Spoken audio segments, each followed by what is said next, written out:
Hi guys, Wheelie here. I recently made a video tutorial for my dragonfly blanket. In that video, I gave a sneak peek at my sugar sweet border. It's a pretty, frilly, over-the-top kind of border. A couple of people were interested, so today I'm going to demonstrate how to add a sugar sweet border to any blanket. I don't often use such frilly borders, but when I do, I get such joy from them. Creating something that is so unapologetically pretty. It did take me quite a while to get this video up. I don't have as much time to spend on making videos lately. You'll have guessed from my logo and name that I'm disabled and my health does interfere. It's also winter, and when it rains, the sound of it falling on the tin roof is so loud that I can't do any of my voiceovers. So I haven't disappeared, my channel is still active, but I'm more likely to make a video a month than a video a week at the moment, particularly when they're quite big videos like this one. I hit 500 subscribers recently, which was so exciting, and it means I now have a community tab. It doesn't work on the mobile app yet, unfortunately, but if you use the website, even from a mobile or tablet, you can go to my channel and find the community tab and join in the chat. I'm absolutely loving the chance to get to know some crocheters. People who think that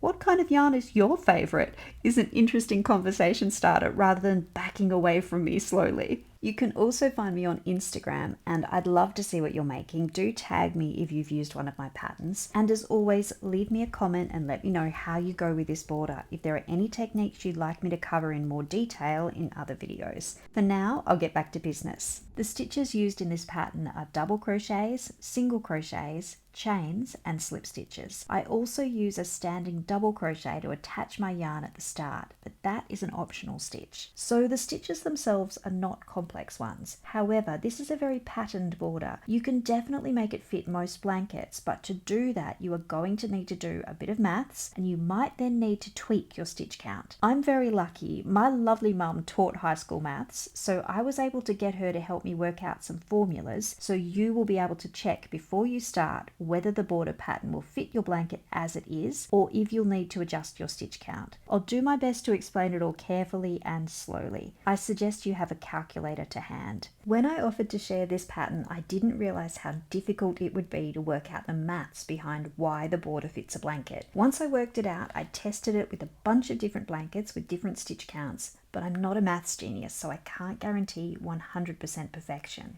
Today I'm demonstrating with a swatch I worked up in DK yarn. I've used the sugar sweet border pattern to finish off blankets made with finer yarn, and it looks gorgeous, so delicate and lacy. But I also like the way it turns out when you use number 3 weight yarn. Before you start this border, I'd like you to work a round of single crochets around your blanket. If you're unsure of how to do this, I've put a link up on the screen to my dragonfly blanket video. I demonstrate how to add a single crochet border in that video. It is important that your single crochet border has 3 single crochets in each corner and that you have an odd number of stitches for each side. When you count your stitches, start counting with a central corner stitch and finish in the central corner stitch of the next corner. Then start counting the next side in that same central corner stitch. For this border to work, when you count your stitches, you must have a number that ends in 1, 3, 5, 7 or 9, which means you have an odd number. If you find that you lose track when you're counting stitches, you might like to grab a bunch of stitch markers and mark every 20th stitch. I don't know about you, but I feel like if I try to count stitches on something like a blanket, that's a signal to my son and sometimes everyone else in the house to call out for me. When you have your numbers, we can start the maths. Step 1. Enter the number you just counted from corner to corner of your single crochet round into the calculator. Mine is 41. Now add 4. The number you get is the stitch count you will have when you work the first round of the border pattern. It will be an odd number, a number that ends with 1, 3, 5, 7 or 9. Write this number down on a piece of paper. To make the border pattern work on your blanket, you might need to add some stitches or take some stitches away, and this number is the one that you'll need to change. I got 45, so I write 45 down and go to step 2. Step 2 is to add 5, press equals, and then divide by 2. I got 25. If your answer is an odd number, if it ends in 1, 3, 5, 7 or 9, you have passed the second step, like me. If you pass the second step and you're making a square blanket, so all your sides have the same stitch count, you can stop doing maths and start crocheting. The border pattern will work for you. If you pass the second step, but you're making a rectangular blanket, you will need to do step 3, and you'll need to do steps 1, 2, and 3 for the other side of your blanket as well. Before I do step 3 with you, I'll explain what to do if your answer to step 2 is an even number. If it's a number that ends with 0, 2, 4, 6, or 8. You'll need to go back to the number you wrote down at step 1, type it into the calculator again, and then add 2. On your piece of paper, write +2, and then do step 2 again. If that gives you an odd number, fantastic. But if you still have an even number, you'll need to go back to your number written on that piece of paper again. This time you might try +4 and see if going through step 2 gives you an odd number. If that doesn't work, you could try -2 and then -4. When you find a number that works, make sure you note down how many you added, like +4, or subtracted, like -2, to get to that number. When you've passed step 2, if you have a square blanket, you can start the border. If you have a rectangular blanket, you will also need to pass step 3. Type the odd number from step 2 into your calculator again. +3, press equals, then divide by 2.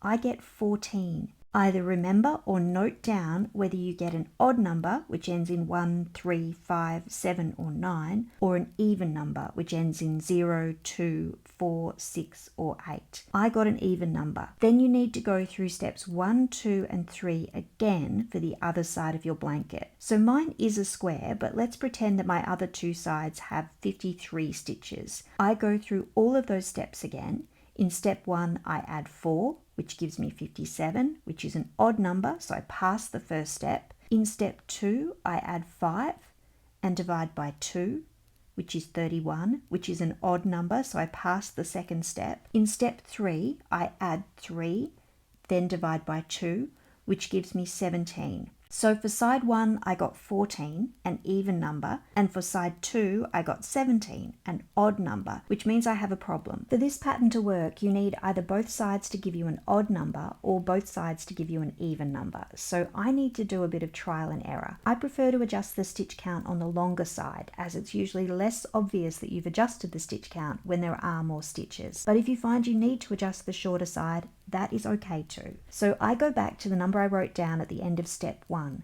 and I start by adding a couple of stitches and then trying step 2 and step 3 again. If that doesn't pass step 2 and give me an even number at the end of step 3 to match my even number for the other side, I go back and I add a couple more. If that still doesn't work, I write down -2 and test that, and so on. Remember, you have the other side to adjust if this side won't work for you. Eventually, I'd find that if I take 4 away and use 53, I get a number that passes step 2 and gives me an odd number at step 3. So on my piece of paper, I've written -4. That means I need to work 4 decreases in my first round of the border to make the pattern work. If you wrote plus something, that means you need to work that number of increases in the first round of the border. I will show you how to work an increase and how to work a decrease during round 1. So hopefully you're now all set to go, and I bet that after all that math, you're looking forward to some nice relaxing crochet. I definitely am. Start by attaching your yarn in a central corner stitch. There are 3 stitches in each corner. The second stitch is the central corner stitch. Round 1 is worked in double crochet. I'm going to attach my yarn with a standing double crochet, so I'm popping a slip knot on my hook. I'll show you how to do a standing double crochet, but please feel free, if you prefer, to slip stitch into the corner and use a chain 3 to stand in for your first double crochet. So for standing double crochet, I yarn over on the hook and I pop my finger on top of that yarn over to keep it in place. Then I insert my hook into the central corner stitch. On my hook, I have 2 loops and the stitch I'm going to work into. The knot from my slip knot is just sitting slightly to the right back there. I pop my finger back on top of that, yarn over and pull up a loop. I now have 3 loops on my hook, and I'm going to hold on to that tail now with my middle finger and my thumb. That gives me a little bit of tension, and I have 3 loops on the hook. I'm going to yarn over and pull through 2. Now I have 2 loops, yarn over and pull through 2 to finish the standing double crochet. So that looks a lot like a normal double crochet. It's got the shape from the side. If you look at it from above, it has got that standard V shape of a crochet stitch. The only difference is this little knot at the end of the V. And when I do my weaving in, I can pull that out of sight to the back of my work. This round starts with 3 double crochets in this corner stitch. My standing double crochet counts as the first stitch, so I need to put another 2 double crochets into the same spot. Yarn over and insert the hook into the same stitch you attached your yarn in. Yarn over and pull up a loop. There are 3 loops on the hook. Yarn over and pull through 2. There are 2 loops on the hook. Yarn over and pull through 2 to finish the double crochet, and then do another double crochet in exactly the same spot.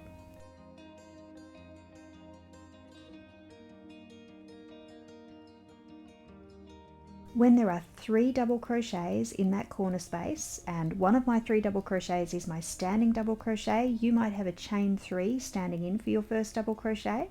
When you've done those 3 double crochets, we're going to start working along the side of the blanket, putting 1 double crochet into each stitch. When we were doing all that maths earlier, if you found you needed to adjust your stitch count, you will have written either plus and a number or minus and a number. If you wrote plus something, that means you'll be working that number of increases. If you wrote minus something, you'll be working that number of decreases. It's a good idea to space out your increases or decreases. Don't bunch them all up together. It doesn't need to be exact. I'm not expecting you to do any more maths, just spread them out a bit. If you didn't need to adjust your stitch count, you'll be putting 1 double crochet in each stitch right up to the corner. You can use the timestamps in the description box to jump ahead to the chapter called Round 1 Corners, and I'll show you the first corner. Otherwise, stick with me and I'll show you how to work an increase and a decrease. Increases are very easy. An increase is just a crochet term for putting an extra stitch in. In this case, I'm going to squish an extra double crochet into the same stitch as the double crochet I just worked. Just a normal double crochet. Now there are 2 double crochets in the same spot, and that is 1 increase done. I'll move ahead a few stitches and then I'll show you a decrease. A decrease is the crochet term for turning 2 stitches in the round below into 1 stitch in the round above. I start off like a normal double crochet. Yarn over and insert the hook into the next stitch. Yarn over and pull up a loop. There are 3 loops on the hook. Yarn over and pull through 2 and stop. Don't finish that double crochet. Yarn over, insert the hook into the next stitch along. There are 3 loops on the hook. Yarn over and pull up a loop. There are 4 loops on the hook. Yarn over and pull through 2. There are 3 loops on the hook. I've got 2 unfinished double crochets on the hook. Yarn over and pull through all 3 loops to finish both double crochets at once. That turns 2 stitches in the row below into 1 stitch. So that is a double crochet decrease. I'll leave you to finish this side of the blanket. Do remember that if you have a rectangular blanket, you might be working a different number of increases or decreases on the long sides and the short sides if you needed to adjust both sides. So keep in mind which side you're working on so you do the correct number of stitches. My stitch count will be fine without these, so I'm going to frog this and go back to doing 1 double crochet in each, and then I'll meet you at the corner. The corner goes in the second stitch, the central stitch of the previous round's corner. The corners for this round will have 5 double crochets all together in that 1 stitch space. So I'll put 5 double crochets in here. I know we started with 3 double crochets in the first corner, but that's because we'll be finishing the round with the second half of that corner. Don't worry if that doesn't make sense, I'm going to do that with you.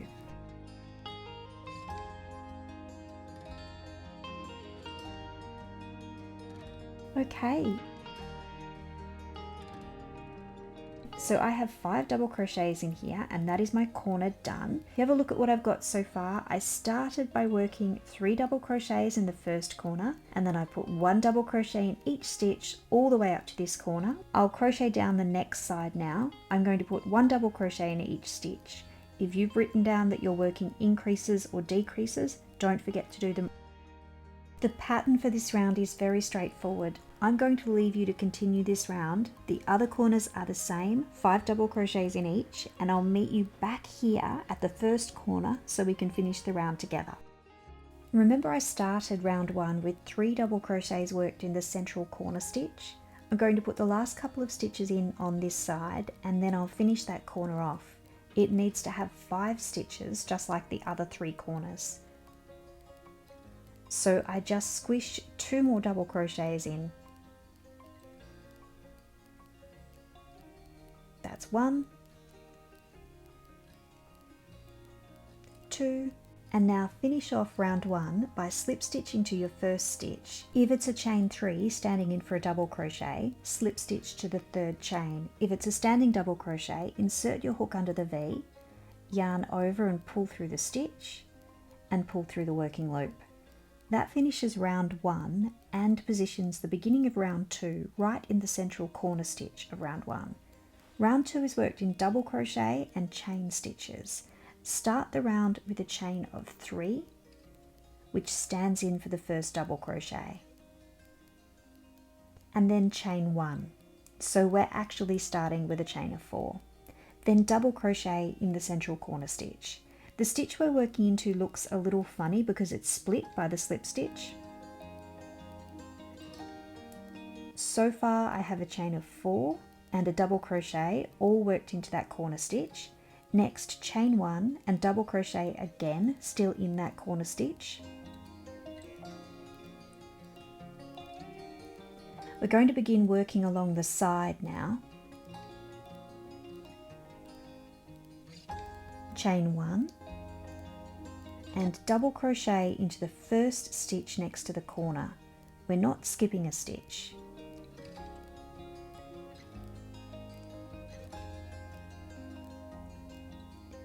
So far I have a chain 4, double crochet, chain 1, double crochet, then chain 1 and a double crochet in the first spot after the corner. From here and finishing in the last stitch before the next corner, we're going to follow a pattern of chain 1, skip 1, double crochet in the next. Repeat that until you work a double crochet in the stitch immediately before the next central corner stitch. Chain 1, skip 1, double crochet. I'll leave you to do that and I'll meet you at the corner. Chain 1, skip 1, double crochet. You should have something that looks like this. I have chained 1, skipped 1 and double crocheted all the way along the side. My final chain 1, skip 1 and double crochet saw me place a double crochet in the stitch right before the all important central corner stitch. So I've worked just here and this is the central corner stitch. If your work looks like this too, you're ready to work the corner with me. Chain 1. And in the central corner stitch from the last round, work a double crochet, chain 1, a second double crochet, chain 1, a third double crochet. So all squished into that same stitch, I have a double crochet, chain 1, double crochet, chain 1, double crochet. To finish the corner, I work a final chain and I start working along the next side by placing a double crochet in the first stitch after the corner. Even though I chained 1, I am not skipping a stitch.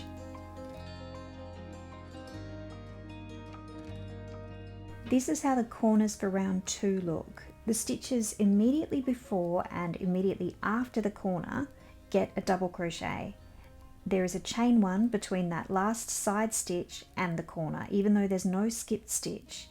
So there is a double crochet in the stitch before the corner, then a chain 1, then in the corner stitch there's a double crochet, chain 1, second double crochet, chain 1, third double crochet. After the corner there's a chain 1 and a double crochet in the first stitch after the corner. I know I've repeated myself a bit. I want to make sure that even though there are chains on either side of the corner, you are still working into the stitches right next to the central corner stitch. You're not skipping that stitch. You're going to work down the next side in the same way as the first side. Chain 1, skip 1, double crochet until you get to the corner, which will be just like the one we just did. You might like to rewind and rewatch this bit when you get to the corner if you want me to walk you through it again. Otherwise, I'm going to leave you to work the next 3 sides and I will meet you when it's time to join up to the first corner and finish round 2. Chain 1, skip a stitch, double crochet, chain 1, skip a stitch, double crochet. I'll meet you at the end of the round. I've just finished the 4th side and placed a double crochet in the stitch right before the corner. I'm going to chain 1 and now it's time to join. This round started with a chain of 4. 3 chains stood in for the first double crochet of the round and 1 chain was a chain space. So to finish the round, I'm going to slip stitch to the 3rd chain, which is like the top of the first double crochet. You can either go into the chain from the side and catch the V of the chain, or insert your hook down into the chain like this. Yarn over and pull up a loop and pull it through the working loop. So that is round 2 finished. If you have a look at your work, you should see that there are now chain 1 spaces all around your blanket. In round 3, we stop working into stitches and start working into these chain spaces. First, we're going to slip stitch into the next chain space. Insert your hook into the chain space, yarn over and pull up a loop and pull that loop through the working loop. We're going to start this round with a corner. The corners are going to be worked into these 2 chain spaces on either side of the central corner stitch from round 2. For this first corner, chain 1, which stands for a single crochet, then chain 5 for the corner. So that's a chain of 6 altogether. Now we're going to single crochet into the other corner chain space. Insert your hook into the next chain space, yarn over and pull up a loop. There are 2 loops on the hook, yarn over and pull through both loops to finish the single crochet. So that's the first corner for this round, a little loop of chain. This first corner is slightly different from the other corners because it's the starting corner. Instead of 2 proper single crochets, there's a chain 1 standing in for a single crochet. Now the corner is done, I'm going to start working along this side. This round we're going to work into every second chain space, making little loops of chain all along the side. Let's get started. Chain 4, skip the next chain space. The chain spaces right after and right before the corners are a little bit less noticeable, but they do count as a chain space. So I skip the space right next to the corner and single crochet into the next space. And that has created a second little loop. I'm going to continue doing that. Chain 4, skip the next chain space, single crochet into the one after. Chain 4, skip the next chain space, single crochet into the one after. Chain 4, skip a chain space, single crochet into the next chain space. Look at all these little chain space loops. This is what creates the lacy effect when you use thin yarn. I'm going to speed this next bit up a bit so that I can show you the corner. Just continue working along the side, chaining 4, skipping a chain space and single crocheting into the next chain space, creating those little loops.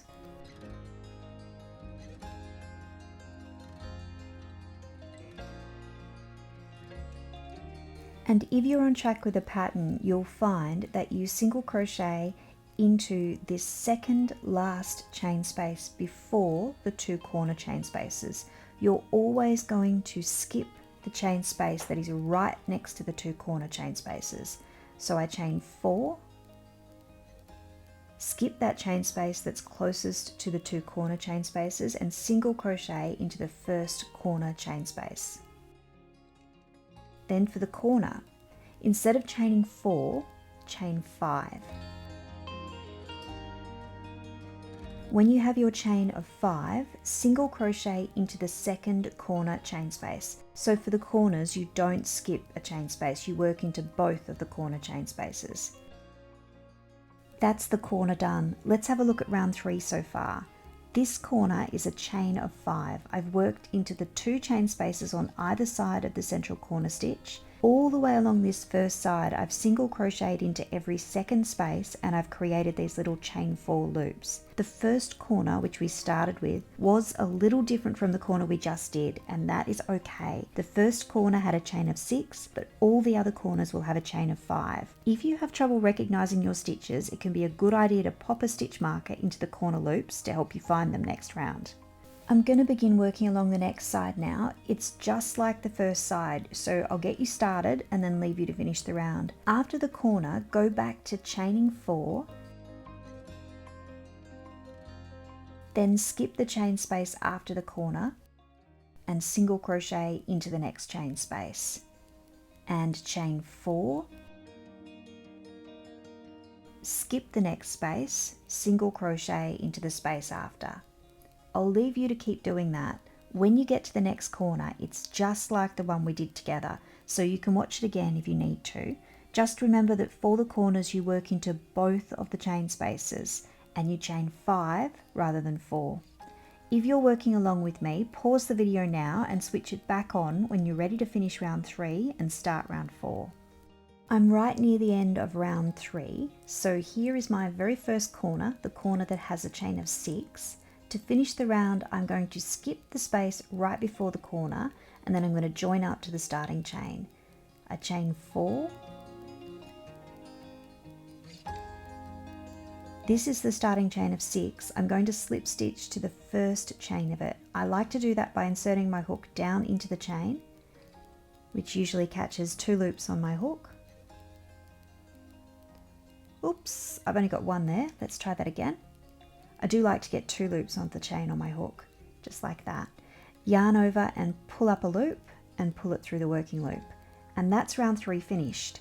In round 4, we're going to work into the chain space loops we just created. We're going to start by creating the first corner by slip stitching into the corner loop from round 3. Insert the hook into the corner space and slip stitch. The corner is going to start and end in the same loop. Chain 1 to stand in for a single crochet, then chain 5 for the corner. So we're starting with a chain of 6. When you have your chain of 6, single crochet into that same loop, the loop that your chain of 6 is coming out of. And that is the first corner for this round. You might want to pop a stitch marker into it. I'm going to start working along the side now. Chain 4. And we're going to single crochet into the next loop. This is the loop I worked the corner into. This is the next loop along, and I'm going to single crochet into it.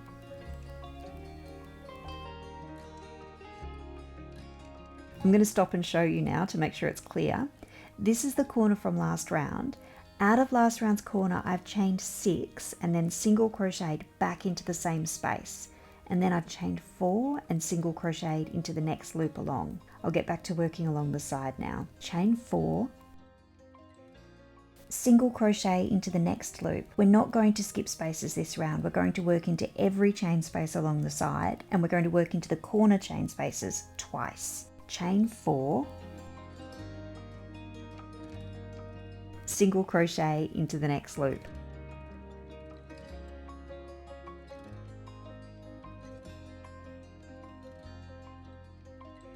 We'll continue making more of these loops. Chain 4, single crochet in the next chain space. Do that again. Chain 4, single crochet into the next loop. Chain 4, single crochet into the next loop. Pause the video here and keep repeating that combination of stitches, continuing to create loops until you reach the corner, which you might have marked with a stitch marker if you need help to find it. I've just single crocheted into the loop just before the corner. This is the corner loop from round 3. If you haven't put a stitch marker in it, you can tell it's the corner loop because it's worked into 2 chain spaces that are right next to each other, while all the rest of the loops we've been working into come from chain spaces with a gap between them. So to get into the corner loop, I'm going to chain 4 and single crochet into the corner from last round. Then instead of chaining 4 like we've been doing along the side, chain 5 and single crochet right back into the same loop again. So there are 2 single crochets in the same loop to create the corner. I'll just show you what we've got so far, and I'll mention stitch markers again. It is a good idea to use them from this point so that next round you can find the corners easily, because the loops do start to look a little bit samey. At this point you should have worked a single crochet into each loop from the round below, so you've got this nice pattern of loops happening with a slightly longer loop at the corner. We'll follow the same pattern for the rest of the round. I'll just turn my work. From the corner we start working along the next side, chaining 4 and putting a single crochet into each of these loops. We're not skipping any loops, we're going to work into each of them. Chain 4 and single crochet into the next loop. Chain 4, single crochet into the next loop. It's exactly like the side we just did together, and the next corner is just like the last one, so I'm going to leave you to finish working this round. Pause the video here and meet me when you're ready to finish round 4 and start round 5. I'm nearing the end of round 4 of the border. This is the first corner loop we created. It's a loop of 6 because we used a chain 1 to stand in for the first single crochet of the round. So I'm going to single crochet into the loop right before the corner. Then I'll chain 4, and now I'm going to slip stitch to the first chain of that starting chain of 6 that created the first loop. That will finish round 4, and just like last round I insert my hook down into that first chain, catching 2 loops of it first go this time, and slip stitch. And that is round 4 done. The next rounds follow the same pattern as round 4. You repeat this round until you're happy with how your border looks and you're ready to put the finishing touches on. I usually work 3 rounds of it, but I've done as many as 6 on blankets with fine yarn. So how many you work will depend on the style of your blanket. I'm going to get you started on round 5, and I'll work 1 round 5 corner with you and finish round 5, but it really is exactly like round 4. So if you feel I'm not going slowly enough, use the timestamp in the description box to jump back to round 4 for a refresher. Start round 5 and however many extra rounds you decide to work by slip stitching into the next chain space, which is the corner from the round below, and we'll create the first corner of this round by chaining 1 to stand in for a single crochet and then chaining 5 for the corner. So we start with a chain of 6, then single crochet back into the same loop that the chain 6 is coming out of. And when you've created the first corner, we'll start working along the side by chaining 4 and single crocheting into each loop from the last round. When you get to the corner, you're going to single crochet, chain 5 and single crochet again into that same loop before you head off down the other side. So straight after this first corner, we head into chaining 4 and putting a single crochet into the next loop. Chain 4, single crochet into the next loop. Do that all the way along the side until you reach the corner. I'm close to the corner. If you haven't put a stitch marker in, but you've reached this point and you're not sure if you're looking at the corner or not, make sure the loop you think is the corner begins and ends in the same loop. All of the other loops begin in one loop and end in the next loop along, whereas the corner stitches begin and end in the same loop. I hope that makes sense, but as I keep saying, stitch markers, they're your friends. I'll finish this side by single crocheting into the loop before the corner, then to get into the corner space, chain 4 and single crochet in the corner. Once you're in the corner, then you chain 5 to create this round's corner and single crochet for a second time in this loop. Once you've done that, you can pop a stitch marker into the loop and start working along the side. Start by chaining 4 and single crocheting into the next loop along, and keep repeating that. Chain 4, single crochet into the next loop. I'll leave you to keep doing that, and I'll meet you back at the beginning to show you how to head into the next round again, although hopefully it is starting to make sense. 1, 2, 3, 4, 5. I'm just about to finish the 5th round of my border. I'm single crocheting into the last loop before the corner. Then I need to chain 4 and slip stitch to the first chain of the starting chain of 6. Remember, we started the round by creating the first corner. The first corner had a chain of 6 rather than a chain of 5 because one of those chains stood in for a single crochet. So we're going to slip stitch to that first chain. Insert the hook down into the first chain, catch 2 loops of it and slip stitch. And that finishes the round.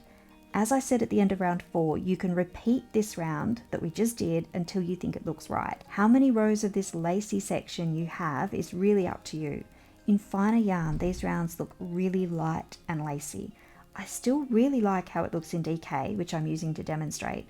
I think it looks really cute and rustic, but I wouldn't add many more rounds because I think it starts to look a bit chunky. But whether you're going to stop soon and work the final round, or if you're adding more rounds, I'd like you to stop crocheting for a moment and count your loops. I want you to start counting with a corner loop and end with a corner loop. For me, this first loop is 1 and the final loop is 16. Every round that you work in the round 4 pattern, your sides go up by 1 loop. So if I work another round, I'll have 17 loops per side. For the final round of the border, you need to have an odd number of loops. So I'm going to do one more round following the pattern from round 4, and then I'll have 17 loops per side, which is an odd number, and I'll be ready to finish my border. So if you pause the video now and work up as many rounds as you like following the round 4 pattern, and then come back when you're ready to put the final round on the border, we can finish it together. For the final round, we'll be working into the loops we created in the last round. Slip stitch into the next loop, which is the corner loop from the last round. We're starting the round by creating a corner. The first corner will be a little different from the other 3 corners. We're going to start by chaining 3. This counts as a double crochet. And now put 6 double crochets into the corner loop. So we're starting with 7 double crochets in this first corner.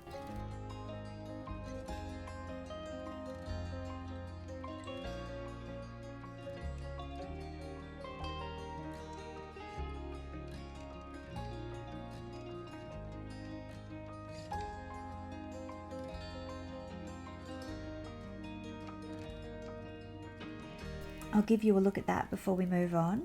I now have a chain of 3 and 1, 2, 3, 4, 5, 6 double crochets all worked into the corner loop from the row below. The other 3 corners are going to have 8 double crochets in them. We're going to finish this border off by coming back and putting one last double crochet into the first corner. We're going to work along the side now. In the next loop, we're going to put a slip stitch. So I'm not chaining or anything. I'm going straight from the last double crochet in the corner to putting a slip stitch in the next loop, like that. In the next loop, we're going to work 6 double crochets. There's no chain. I've gone straight from the slip stitch to working a double crochet in the next loop along.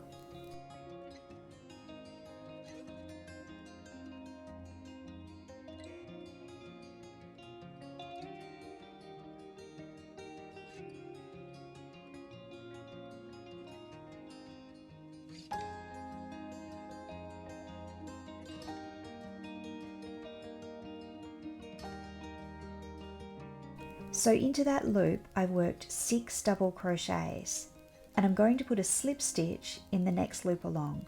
I'm not chaining, I'm going straight from those 6 double crochets to slip stitching in the next loop.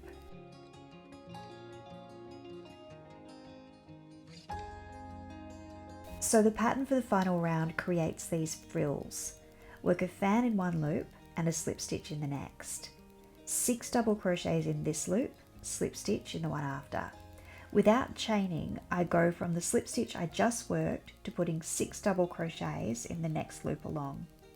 While I'm crocheting, the side fans have 6 double crochets and the corner fans will have 8. I find that this is the right number. They sit nicely for me both in this yarn and in my usual thinner yarn. But if you think the fans aren't sitting nicely for you, you might want to have fewer or more double crochets in each fan. I just recommend that you have more in the corners than in the sides. That helps the corners to sit properly. So I have my 6 double crochets all worked into the same loop or chain space. Now I slip stitch into the next loop.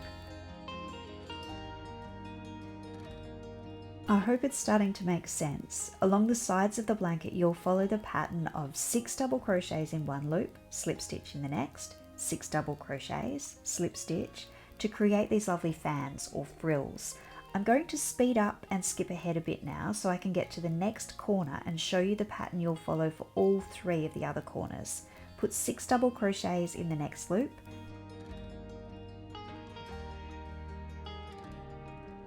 slip stitch in the loop after, all the way along until you slip stitch in the loop right next to the next corner.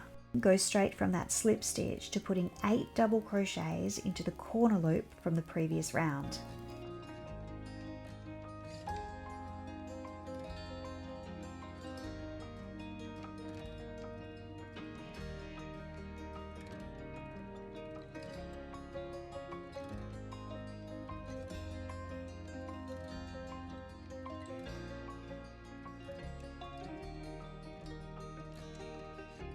There, I have 8 double crochets worked into the same loop, and that is my corner done.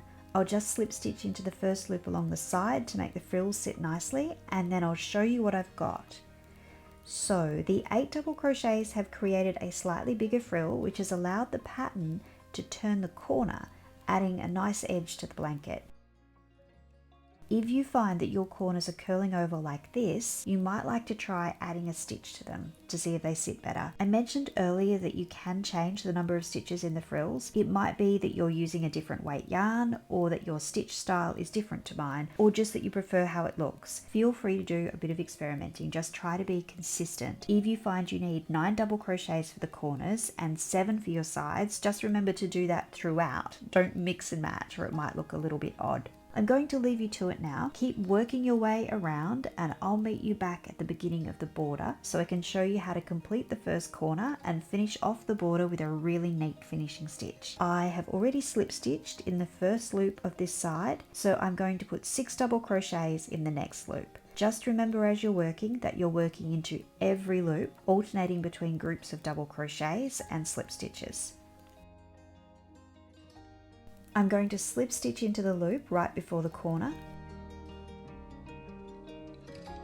If you remember, we started with an incomplete corner. I have a chain of 3 and 1, 2, 3, 4, 5, 6 double crochets. The chain of 3 counts as a double crochet, so I have 7 double crochets in that loop, but the corners are meant to have 8 double crochets. So I yarn over and insert my hook into the loop and work a normal double crochet. You can see it will slightly overlap the chain of 3, and that is okay. That's actually why I've done this. It will disguise the chain 3 a bit. To finish, you have a choice. You can either slip stitch to the top of the chain 3 that we started with, or you can grab a needle and work an invisible join. I'll need a needle in a moment anyway to sew in the tails from the border, so I very rarely finish a project with a slip stitch because an invisible join is, as the name suggests, a lot less noticeable than a slip stitch. If you're going to use an invisible join too, start by cutting your yarn, leaving yourself about 10 centimeters or 4 inches of yarn.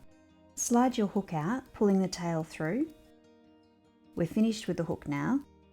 Thread your yarn onto your needle. I have a little trick with threading my yarn. I fold the yarn over my needle, creating a crease, and then thread that folded yarn through the eye.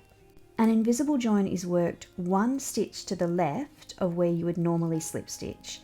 I'd normally slip stitch to the 3rd chain of that starting chain 3, so I go 1 stitch to the left, and I slip my needle under both loops of that stitch from the back of my work to the front, trying not to split the yarn, and then pull the yarn through.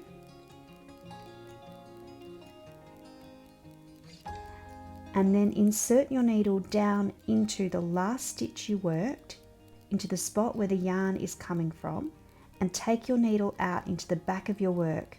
When you're doing this with double crochets, I like to catch a second loop with my needle, the one from behind the stitch, the one you use for camel stitch. It isn't essential though. And then pull the yarn through. And that has created something that looks very like the top of a crochet stitch. And it's put that little V on top of the chain 3. All you need to do now is to secure that join by weaving in the tail. I like to take the tail back to the left first, just to secure that invisible join.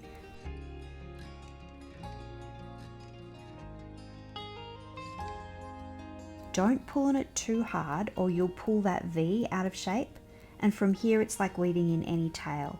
I like to get the tail down into the tunnel of stitches at the base of the double crochets. I like to double check that the stitch isn't visible from the front of my work. Then I sew back and forth in that tunnel a few times. Then cut it off nice and close.